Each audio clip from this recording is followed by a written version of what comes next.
Assalamu alaikum wa rahmatullahi wa barakatuhu. ‘Yan uwa ga sirri na neman addu'a na bukata ko na neman addu'a ko na bukata a wurin Allah da ya shafi dukkan wani al'amura. Ya hayyu ya qayyimu bi rahmatika astagisu, ya hayyu ya qayyimu bi rahmatika astagisu.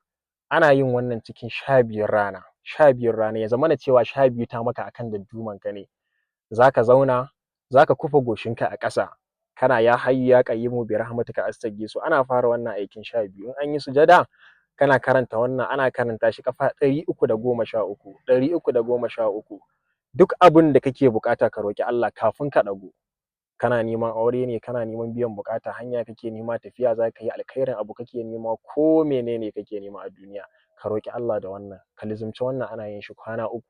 Bi iznillahi rabbi kafin kwana 3 Allah zai biya maka bukata. Arzikin manzon Allah.